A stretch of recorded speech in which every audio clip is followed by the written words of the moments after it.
Thank you, everyone. Can you all hear me and see me? Yes? Okay, great. I'm just doing a few little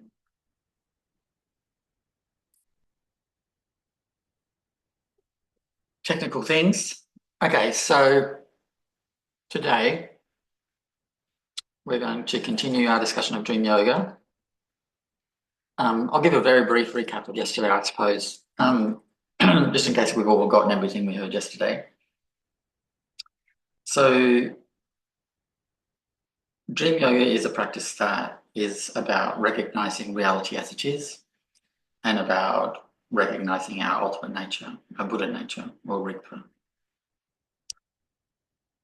It intervenes in our deluded perception of reality and undermines all three aspects, negative aspects of samsara. So it weakens attachment and aversion and thus reduces our suffering. It reveals reality as it is, thus removing the illusory nature of samsara. And it also, in terms of offering us an opportunity for liberation in the bud of dying, preparing us for that, it offers an end to cyclic existence. So there are multiple kinds of dream yoga. All lineages have forms of dream yoga. The form that we're doing comes from the Dzogchen tradition, particularly the Menagde cycle of Dzogchen teachings. So yesterday we talked about the importance of devotion to all forms of tantric practice, but also to Dzogchen and to dream yoga. So something that I want to kind of point out before we proceed. Essentially, dream yoga is about lucid dreaming. And the form of dream yoga we do is it's devotional, it's based on devotion. And that fast tracks it and superpowers it. That means that we have results quite a lot faster, and it means that we deepen in our practice much more quickly. There's an important thing to note about this form of dream yoga is that it makes the various, it gives rise to the various activities that you would normally do in dream yoga naturally. So yesterday I talked about these 4 activities that we do while we're lucid dreaming that help us to recognize reality as it is and recognize and abide in our true nature. So these 4 things, they are not things we need to force or pursue in this form of dream yoga because they arise naturally. That being said, if we find that our dream yoga, we're lucid dreaming, and yet our attachments and aversions are not weakening or not weakening much, then we can actually intervene and we can do these 4 activities, even though if we're patient, they will happen naturally. But if we're impatient, we can do these things. And these are the things that in tantric and other forms of dream yoga you would find. Okay, so the 4 activities are recognition. So that's not just recognizing that you're dreaming. There's another level of recognition there, which we'll talk about in a minute. Transformation, multiplication, and emanation. So these are the 4 activities that we can engage in. I'll go through them one at a time. They're all fairly simple to understand intellectually, but they are not easy to do practically. And we can only apply them once we're able to lucid dream with ease.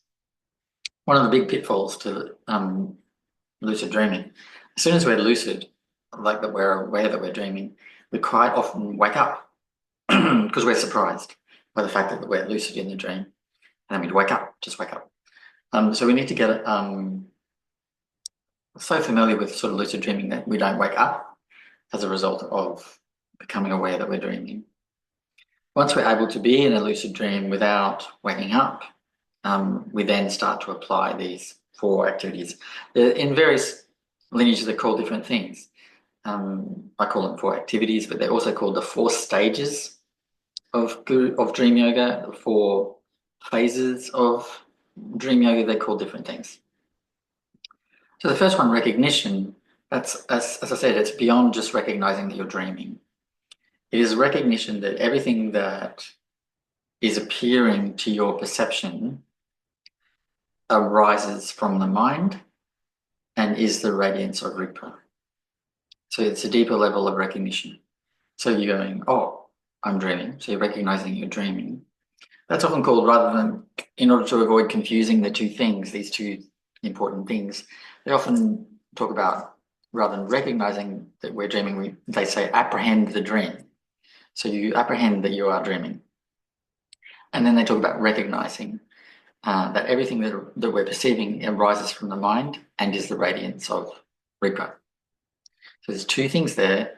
In the Nyingma tradition, in the Hatha Yoga Dzogchen teachings, you divide the mind into 2 parts. Then there's not really 2 parts. It's just for the sake of talking about it. One is ordinary mind, dualistic mind, the mind that thinks, feels, and senses things. And then there's Rigpa, which is the ultimate nature, primordial timeless awareness. It's also called primordial wisdom, true nature, Buddha nature. There's lots of words for that. So there's 2 aspects. One is dualistic and deluded. One is ever-present, pristine, primordially perfect, which means always perfect, without beginning, without end, without stain. So there's two aspects. In a way, they're not at all the same thing. One is a sort of a passing shadow through the other. All right. Now, so that recognition means you become not just intellectually aware that everything that arises is arising from the mind and is the radiance of Rigpa. It's a direct, luminous experience. So at first we'll say to ourselves in the dream while we're lucidly dreaming, everything that arises is just the mind, and is the radiance of Rigpa. We'll sort of say that to ourselves. But in time, the verbal statement is not necessary. Your perception shifts and you simply know that everything that is being perceived is the radiance of Rigpa. It's a luminous knowing that occurs in time. So that's the first one. It's a very simple thing to get our head around intellectually, but it is not at all easy to do. So usually when we start lucid dreaming and we start to try and intervene, as I said, the intervention is not compulsory. It's something that we do if we find our attachment and aversion are not weakening, right? Then again, also if dream yoga is our main practice, then we're essentially putting all our eggs in that basket, and that's why we would be concerned if our attachment and aversion are not weakening. But if we're also practicing guru yoga, sky gazing, then we might still be able to be patient and wait for these things to arise naturally, because they'll be worked on multiple fronts through the various practices we're doing. All right, so often when we try to sort of intervene in the dream, we go, oh, this is all projection of the mind. It is all the radiance of Rigpa. We wake up. So before, we were as soon as we were realizing we were dreaming, we would wake up, because the surprise of that would wake us up. Then we get used to that, and so we're able to realizing we're dreaming and not wake up. Sometimes we realize we're dreaming and then the dream turns or changes very dramatically. because of what rises in the mind when we realize, oh, we're aware of this is a dream. But sometimes we just wake up. And then again with this, as soon as we try to intervene, we wake up. Well, the dream just ends. And we're just asleep again, in deep sleep again. So with practice, we're able to say everything is, or think, everything is projection of the mind, everything is radiance of Rigpa, everything arises from Rigpa, everything abides in Rigpa, everything dissolves back into Rigpa, or Buddha nature, if you want to call it that, or the clear light mind. Depending which lineage you're from, we have different ways of saying this. So the intervention itself can wake you up. Then we get used to not only being aware that we're dreaming, but used to doing the intervention and not waking up. So then we actually start to really experience the illusory nature of things, not just say it to ourselves. We start to sort of almost feel it as a reality. Once we've got that somewhat down, then we do the next activity or stage or intervention, which is transformation. Excuse me, let's have some water.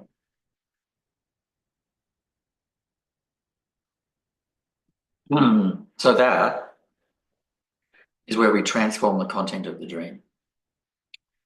And we do that in order to directly experience the illusory nature of it, the impermanent nature of it, the projected nature of it, the fact that it arises from mind. Everything arises from mind. So in terms of transformation, what do?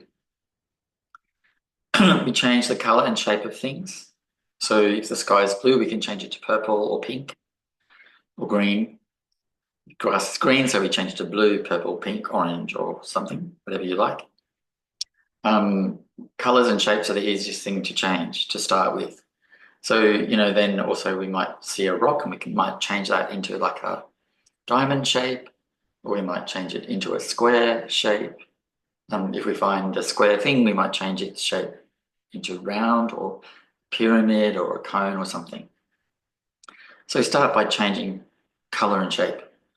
And then that shows us that, these things are very much arising from the mind, very much not self-existing, inherently existing, very much impermanent and empty. It's really important. And of course that feeds through into our waking life.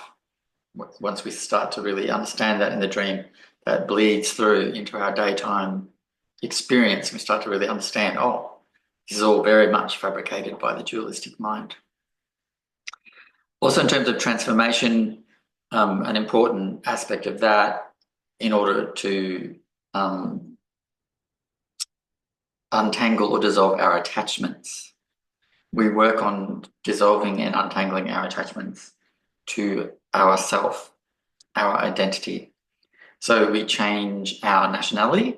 So if we're, I'm Australian, so I could make myself Chinese, African, Scottish, whatever. You can just change that. Change your national, ethnic, or racial identity. Just change it. Change the color of your skin, change your appearance. So that undoes or dissolves our attachment to our sense of ourselves as this particular thing. Then, once we're kind of comfortable doing that, or can do that with relative ease, we then can change our gender. So change from male to female, back again. Change from male or female to non-binary, back again. So we change our gender so that the gender is the most deeply held, gender and sexuality are the most deeply held attachments we have. So to undo that attachment is very healthy. There's a sutra where the Buddha talks about meditations, not inside dream yoga, but outside of dream yoga, where we can actively undo our identification with gender. So the Buddha wanted us to undo this identification with gender. He wanted us to let it go. So in dream yoga, we do that. We change our gender, we change our nationality, ethnicity, change the way we look, we can, sometimes we have a very real sense of ourselves as young people. And so we can age ourselves up to like 99 years old. So we're an older person. Likewise, if we're older and we've forgotten what it's like to be young, we can age ourselves down. We can be young and we can experience what it means to be young again. We can also make ourselves, like if we're physically unwell and we really have a deep kind of like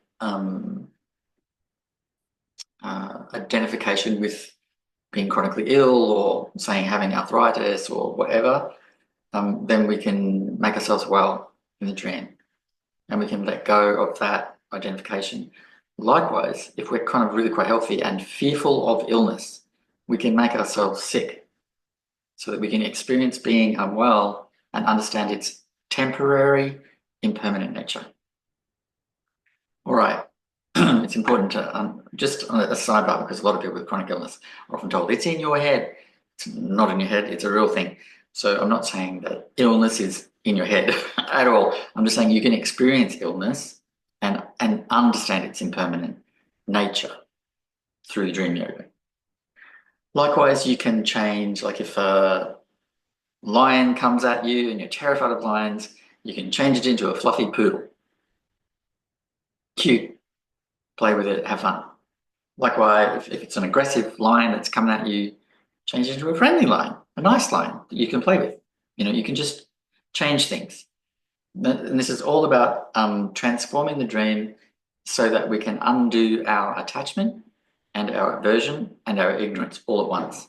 So ignorance is what? Ignorance of the empty nature of things, ignorance of the impermanent nature of things, ignorance of the illusory nature of things. That's what we're working on. And just the changing of it, the transformation works on that front. But our attachments and aversions, we can actively work with those. So we can undermine our attachments by changing ourselves. We can undermine our aversions by, number one, seeing that it is our belief that this thing is real, permanent, solid, that is the cause of our fear, our aversion, or anger, hatred, whatever, not the thing itself.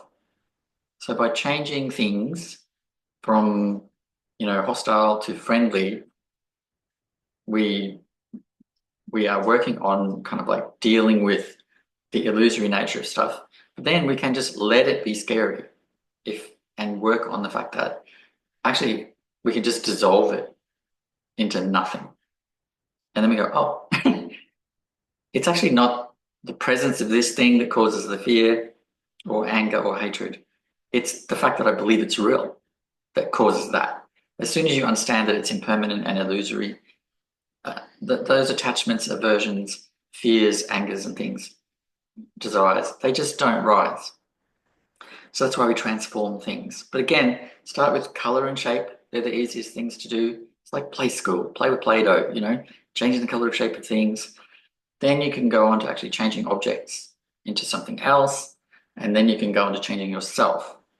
Changing yourself can be challenging. So you can change your nationality and then you can find that you don't really like that experience and wake up, So it's about being kind of patient and persistent and learning to be with all of the changes and seeing through all this surface level stuff to our true nature underneath. So the next one is multiplication. Now this one's weird.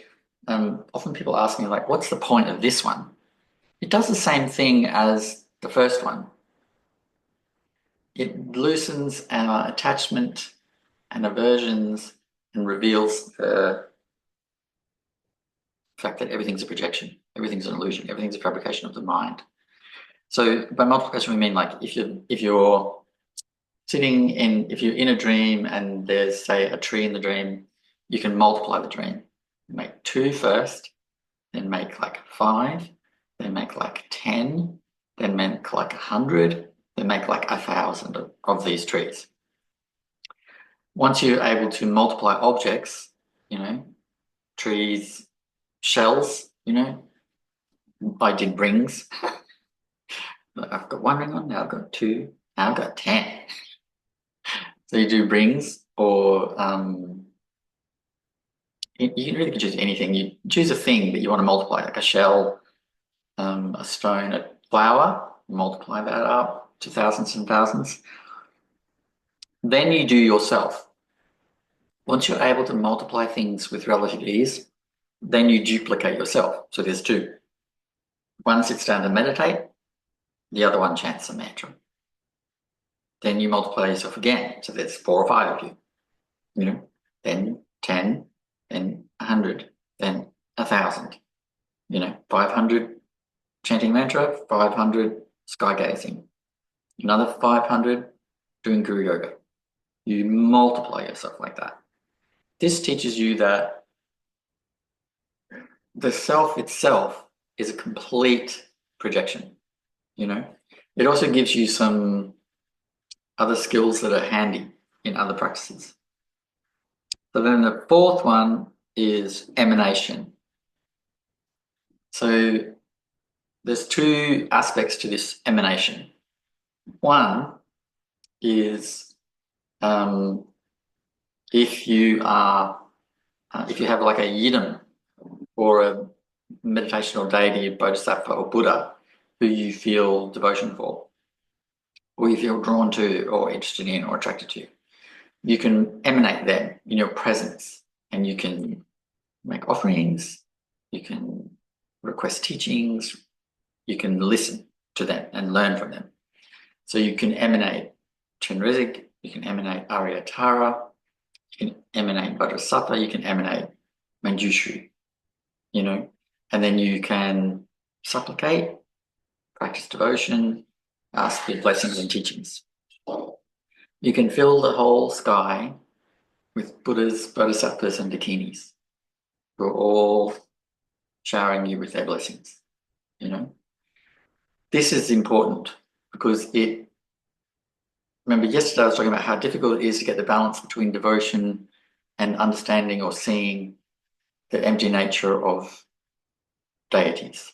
That there's a trap in leaning too far one way and thinking these are inherently existing separate beings, and leaning the other way, they're just fabrications of the mind, or they're just like in Jung, they're like archetypes or something. So doing this practice means that you can experience, but without words, directly experience the fact that these deities are not merely aspects of the mind, but and also not separate from the mind. They are a part or an aspect of primordial wisdom. And the sort of phrase that I really like that comes from the Dzogchen Tersar text, they are neither existent nor non-existent. So there's kind of like a paradox in their reality. And you can directly experience that through emanating them and making offerings. Likewise, you can emanate your teacher, request teachings, Then another aspect of emanation is more about if you're more in the Dzogchen sort of space and you're not really doing deity practices or anything like that, you can emanate light from your heart to pervade all of space. And as that light pervades, all of space turns into light. And then that light comes back into your heart. This is a non-verbal, non-language way of teaching us that everything emanates from the heart. Everything is the radiance of awareness. Everything arises from awareness, abides in awareness, and dissolves back into awareness. So you can emanate this light that pervades all of space, all universes, dissolves everything into light, and then everything comes back into your heart. And then start again. So that emanation practice is more about understanding that everything arises within awareness. So that's the full. I mean, I don't need to spend a lot more time on them. I don't think. I can let you ask questions. And I can give you some examples, but they're very simple to get our head around what we're practically doing. But again, they are not easy to actually do. You have to really be quiet, calm, steady, and relaxed in the dream to be able to do these things. But as I said, if your guru yoga your dream yoga is mostly about devotion, then these things arise naturally. They might not take like a form. You might not be having a dream and then things transform in the dream and you have like a realization of the true nature of things, the true nature of the mind. It might not be obvious like that, but the realization of that activity produces will arise naturally through the devotion to the guru, that you're entering into that state before you go to sleep, and then you're asleep in that state. But as I said, if you're impatient, you can try these things. So I want to talk about one other thing that falls under the category of emanation, which is very common, like particularly like it's something that we find more in some schools than others. So, for example, Tsongkhapa's instructions on dream yoga, they are broken up into, I think, transformation, emanation. I think recognition's in there too, of course. And then there's another one which is facing fear. Thanks. So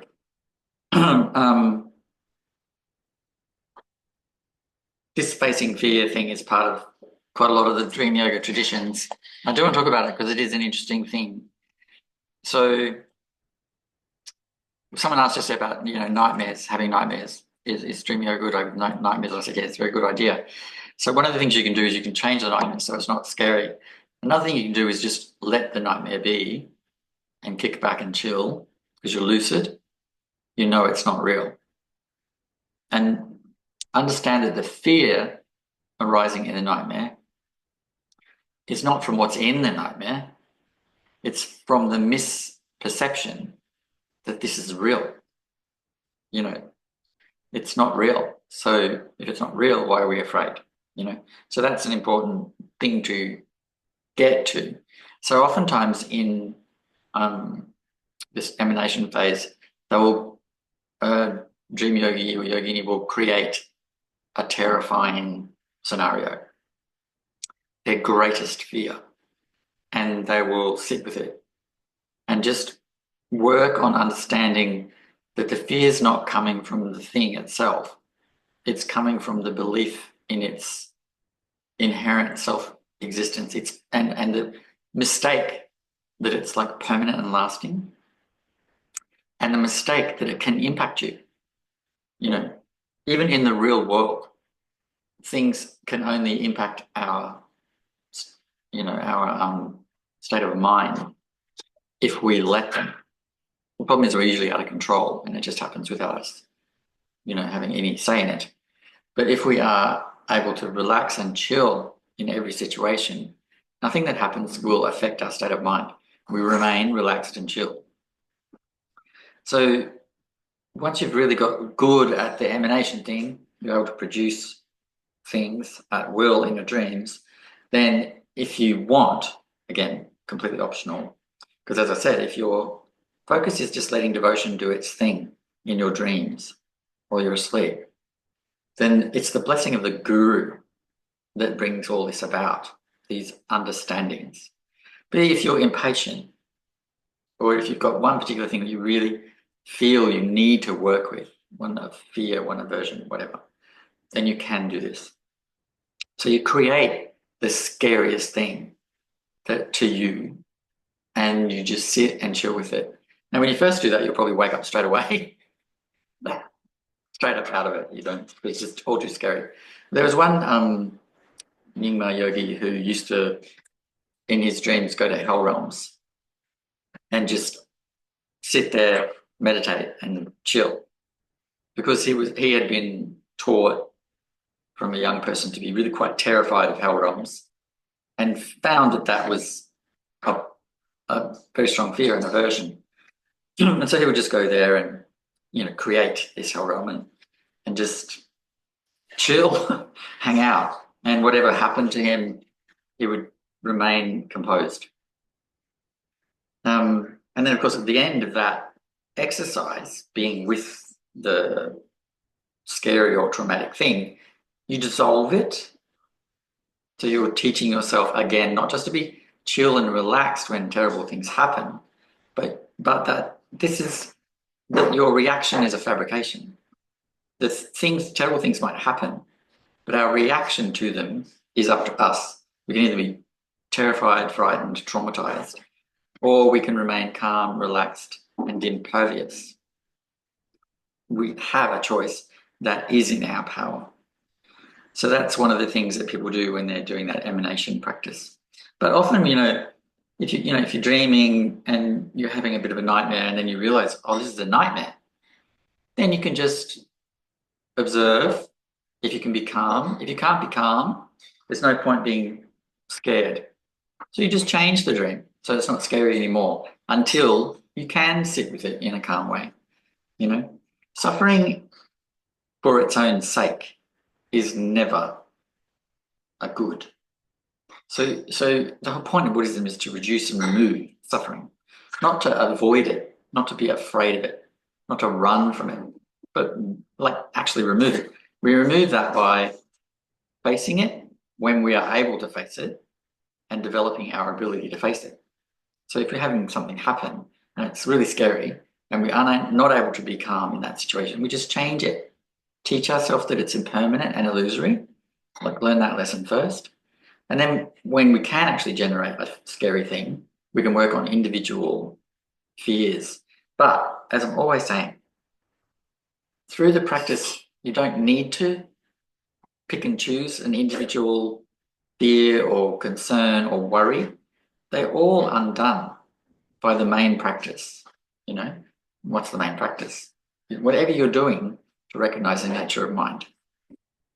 Devotion, sky gazing, both of those things. And you can have, if you want, you can have dream yoga as an optional extra. All right. So as I said, these are very simple things. It's really not hard to understand them, but they're very, very difficult to do. So I just want to kind of reiterate. The content of the dream and the content of our waking life is not the source of our attachment and our aversion, our anger, our hatred, our lust, our greed, our jealousy, our envy. These things do not cause that. Whatever appears doesn't cause that. The cause of that is believing this to be inherently self-existing and real, to be lasting, and to be exactly as we think it is from our deluded state of mind. To understand that this is fluid, not solid, impermanent, not permanent, luminous and dynamic, not static or fixed. These negative emotions don't arise. It's very, very simple. Dream yoga helps us to figure that out. All right, so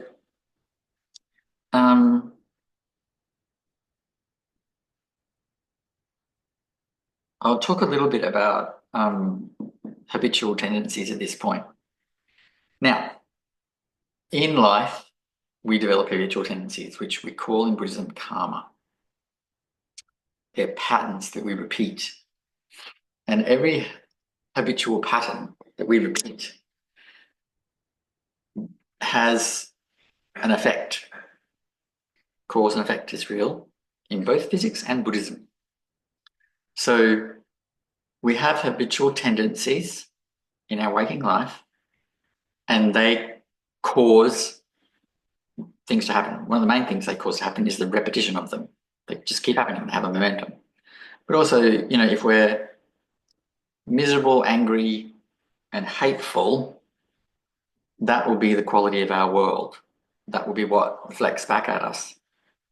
If we're gentle, kind, and loving, that will be the quality of our world. That will be what is reflected back. Because why?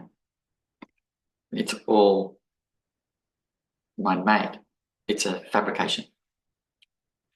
So it's really important to understand that in dreams, that law of habitual tendencies and cause and effect, it still matters. So if in your dream you use your lucid dreaming to be like horrible, you know, to what's the word, exercise your darkest impulses, that is the same as doing it in life. It will have the same impact on you. If you want to talk about karma, you know, as habitual tendency and having a cause and effect. This really what this means, right, is these habitual tendencies make you who you are.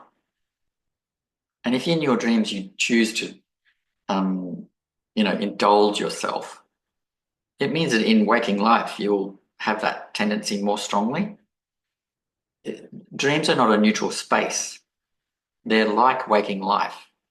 What we do there matters. So kindness and compassion matters in that space. So we always need to make sure that we're coming from that place of dharma, you know, living practicing ethically, doing what is ethical and right and good and kind. Now, having said that,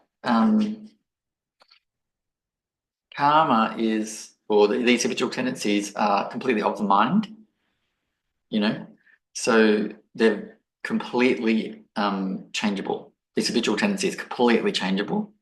So if in your dreams this habitual thing keeps coming up that's, you know, you don't want that to happen, eventually you can just change it. With practice, you can just change it. And guess what? In your waking life, then that impulse weakens. You can weaken it, your habitual tendencies in that way. All right. So we're going to talk about daytime practice next. Daytime practice is really very simple. I suppose there's kind of three things that we need to get.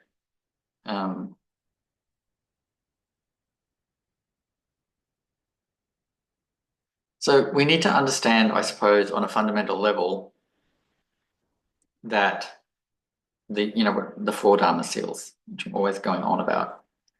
Number one, that's not necessarily in this order, but number one, impermanence. Everything is impermanent. There is no such thing as a permanent thing. Anything that comes into being goes out of being. Anything that is born dies. Any thought that arises vanishes by itself. No reason for us to do anything. Any emotion that arises vanishes by itself in time. Likewise, all sensations arise and end. Doesn't mean they don't repeat, but they arise and they end.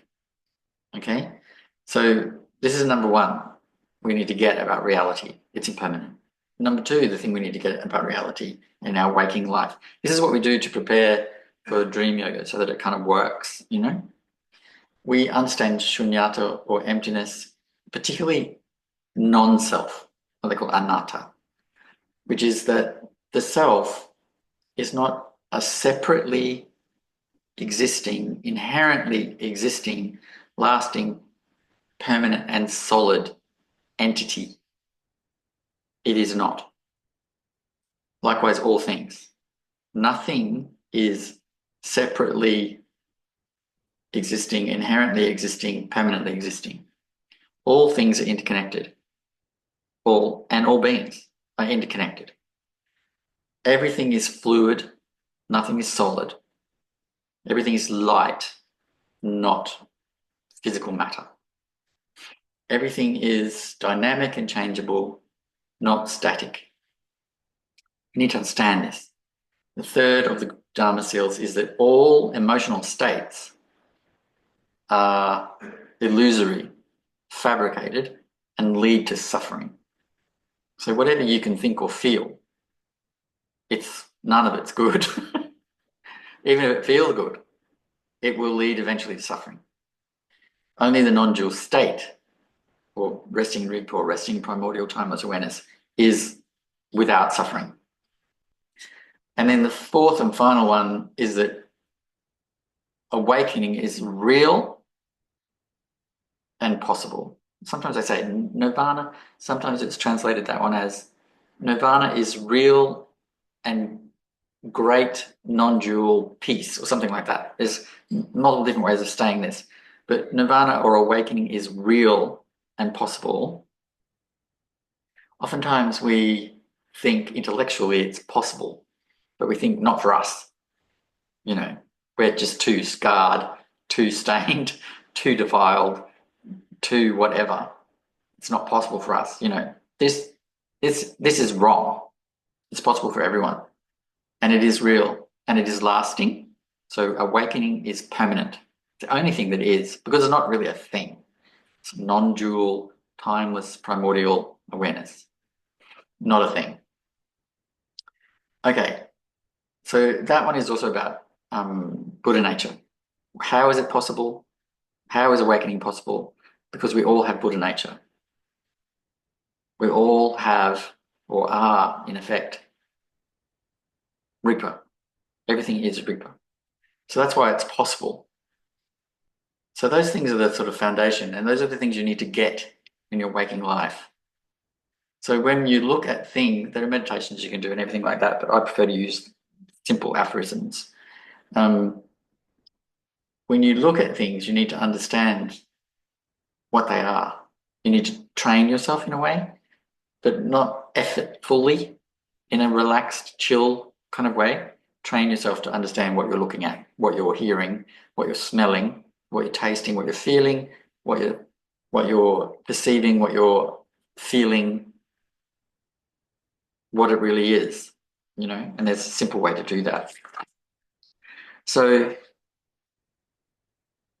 one of the things, oftentimes people talk about how difficult it is to get that our experience of reality is a delusion or it's illusory, that what we're experiencing is fabricated. So what we're saying, we're not saying that there's nothing there. What we're saying is what is there is not at all what it seems to us, right? What is there is all-pervasive, luminous, spacious awareness. That's what's there. No separate individual things, right? But what we see is separate individual things. Trees, I'm looking at agapantha bushes right now. They all seem quite separate and out there. Fence, sky, trees, birdie. They all seem separate, self-existing, solid. That's how it all seems. So you need to teach yourself that it's not actually how things are. And one of the things that I always talk about, which is a really good way of getting this, intellectually at least, through practice, so through the practice of meditation, which in our tradition is usually in the form of sky gazing or the joy practice, or guru yoga, you know, devotion, you get this understanding arises naturally, right? But one of the ways this felt experience arises naturally, but one of the ways to kind of intellectually get it is to talk about color, because science is pretty helpful in this regard to understanding how our brain and our mind fabricates what we experience, what we so-called perceive. When we talk about perception, most people think that our eyes are landing on things that are there and we're just seeing what's there. But that is actually not what's happening. And color is a really great way to share that. So, point number one, in the universe, all the universe, everywhere, there's no color. None. Everything is light, and light is not colored, even though we have red lights, blue lights, green lights, blah, blah, blah, blah. But light is not colored. It's clear. That's why in Buddhism we call it clear light mind. So, if you just look out the window, you'll see how much color there is, right? Where is it? So what's happening is the light, we're interpreting the different wavelengths of light. Now, each wavelength doesn't have a color, but there are different wavelengths of light. Radiance is not a flat thing. Radiance is multidimensional, right? So when we see light, the eye sends a sort of message to the brain about what wavelength that is, and then the brain constructs the color, builds the color. So not only is the color not out there, it's also not in the eye or in the light. It's created in the brain, completely created by the brain. But yet, look around. And if on that very fundamental, basic level of our experience, we can understand, and science backs this up, science proves absolutely without doubt there's no color in the external world.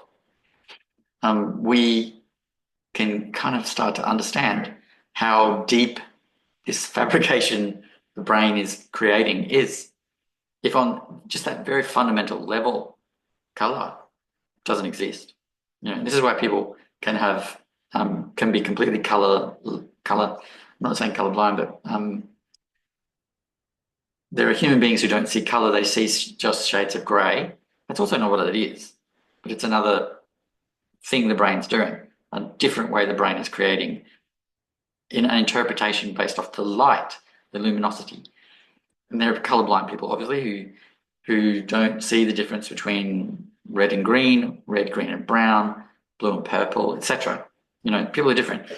Animals see things in different colors. Insects, different colors. Some animals don't see color at all. So, you know, we can see this is about the brain and the kind of brain we have and what the brain is doing. But our thing is, we think that color's out there. We think that's real. And if that's true about color, what else is it true about? Spoiler alert, it's true about everything. The shapes, the forms things take, the solidity of things. This is all about the mind. You know, Dzogchen Lingpa said, Dzogchen Lingpa is the founder of the Dzogchen lineage and the previous incarnation of my guru, Dzogchen Rinpoche. He said, so why is it that this fluid, luminous universe we're in, why is it solid? And he said, it's like water freezing to ice. And what causes the water to freeze to ice in this analogy he's using? It's us. We cause it to freeze. So we cause things to seem solid through our mind, through our understanding of the universe. But don't forget, our body's based on that delusion. So that's why we can't walk through walls, can't walk on water, etc. The rules of physics apply because our bodies are made from there, from that delusion. All right. So if you want to really understand the fabricated nature of our perception, look into color, look what science says about color. It's really very interesting. All right, but apart from that, I have a little aphorism that I say regularly during the day, and I also have recommended to people that they print it out and they put it up on their wall, particularly where they can see it when they're waking up, where they can see it when they're going to sleep, on the fridge, by the desk, on their favorite tree outside, even you laminate it so it doesn't get destroyed by the weather. So, and I'll just, I've got a pretty poster of it. I wonder if I can find that. So I'll see if I can find that and I'll share it with you.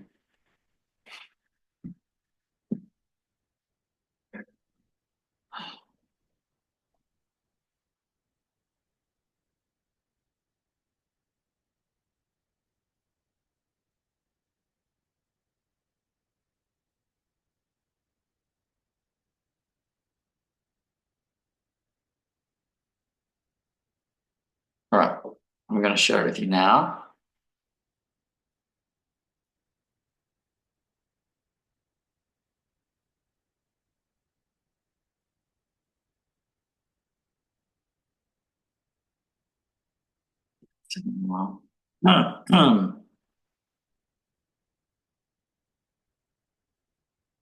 So you should be able to see it now. Can someone thumbs up if they can see it? Great, thank you. So this is just a little aphorism that I say repeatedly. Everything we experience or perceive is a dreamlike illusion, a temporary mirage, a fleeting fabrication. let it all go and rest.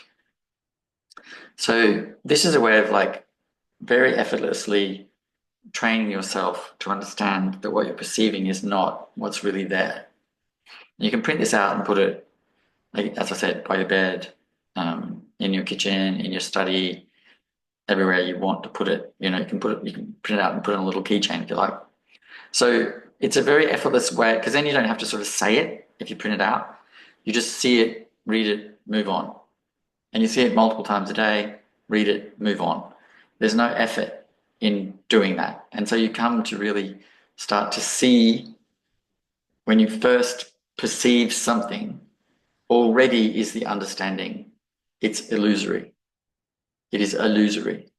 And what happens then when the things that we perceive in our waking life, we don't really see as, you know, solid, absolutely true, you know, things trigger us less. So we're less provoked by what we experience. One of the common practices in dream yoga is to emanate enemy and have that enemy scream at you and call you all kinds of terrible names under the sun and just abuse you. And you just sit there and accept it, you know? Because the idea is that you're training yourself not to care what people do to you because it's fabricated, you know? The reason I didn't sort of mention that before is because I don't think that practice is necessarily healthy. I think lots of people do it, but I don't. I don't think it's necessarily an essential thing. But it gives you a sense of like, you know, if you see things as illusory, you don't react to them. And if we don't react to them, we don't do harmful things. You know, we don't get angry and then we don't bop people on the nose because we're angry. You know, we don't get angry and call people names.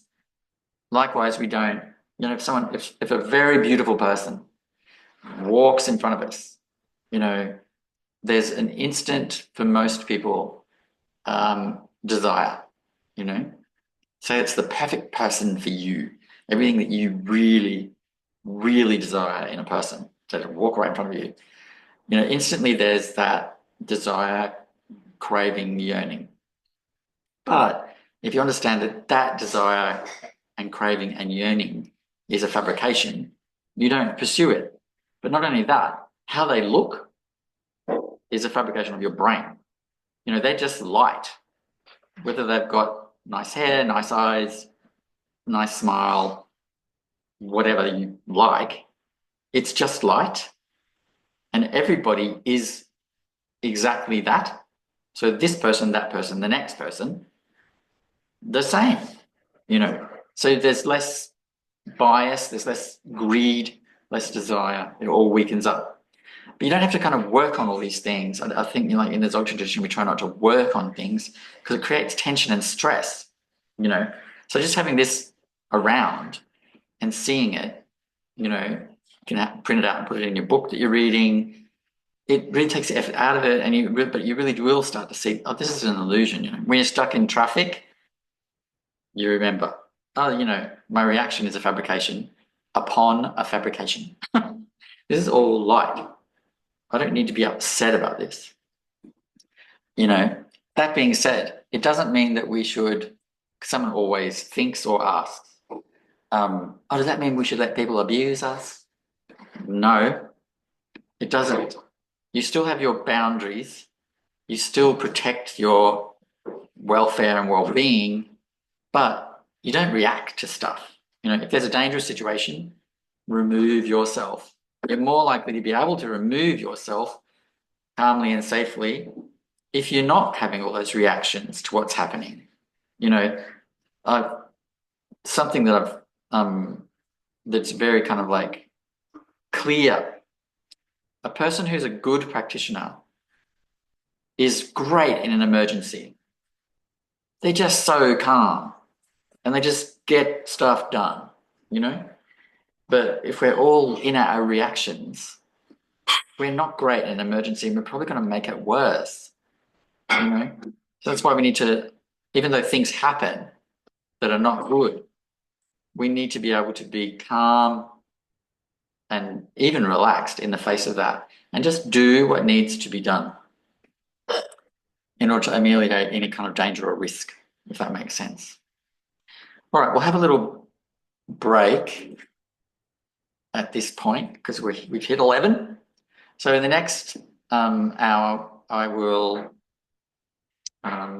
do a little recap of what we just talked about. Again, this is all very simple. I remember someone telling me years and years ago in the 80s, they were going on a 1 month retreat where there was going to be teachings twice a day on dream yoga. I was like, seriously? What is that poor Lama gonna find to say? Honestly, it's like I was perplexed because it's very simple. It doesn't have, I suppose it was probably tantric, with visualizations and making sure everyone gets it all perfectly right. So, but it's really very simple, not exactly easy, but certainly not complicated, certainly not out of reach. It's very much accessible and attainable. All right, so we'll have a 5-minute break, and then we'll come back and I'll do the lung for Yeshusogyo's Bardo instructions, Kamalimpa's root verses on the 6 Bardos. And if you have any other requests in terms of lungs, I can quickly check if I have them and I can do that. And then we'll do it, and then we'll do a Q&A of about half an hour or something like that. All right, thanks everybody. Have a lovely 5-minute break. Water, chill, stretch. Okay, thanks everyone. Back soon.